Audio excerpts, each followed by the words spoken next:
Welcome to my first build on Paralives. Hi, I'm RusticGamers, and it's been so long since I've sat down to build, especially on a new game simulator platform that was released in early access this week.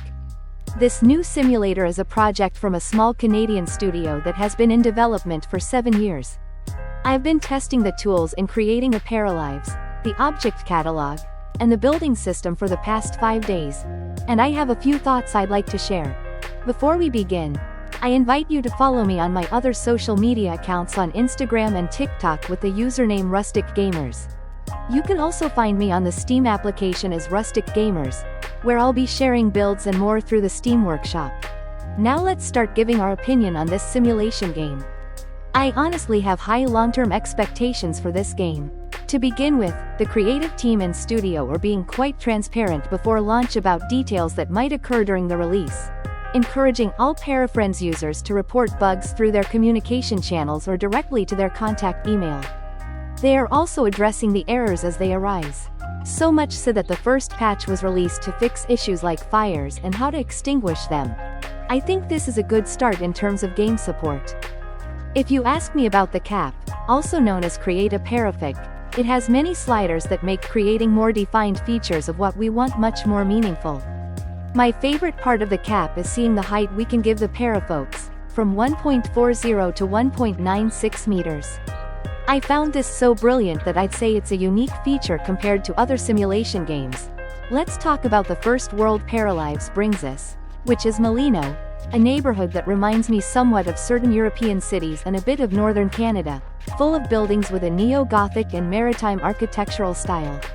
It has cafes, a bar, a large park, and many other places to discover. Now we should talk about the buy and build catalog.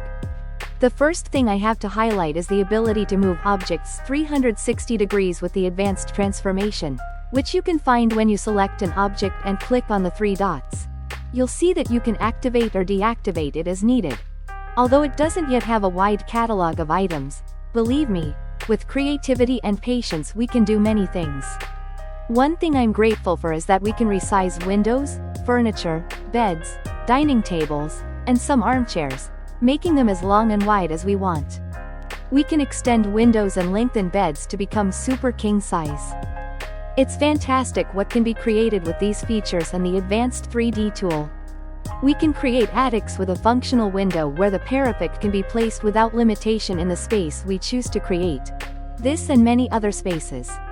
Another top tool for me is the unlimited curved walls, allowing us to build regardless of length and angle. These curved and semi-curved sections adapt very well to ceilings, as I've managed to do in this construction.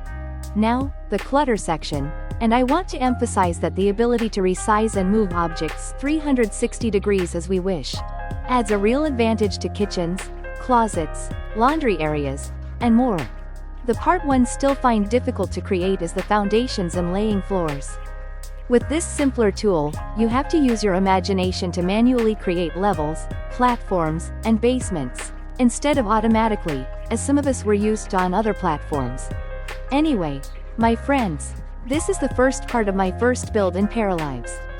I hope this short talk inspires you to build and discover new ways to play with this simulator and game in early access, and that you'll join me to see more things I create and share on my social media. See you soon, friends.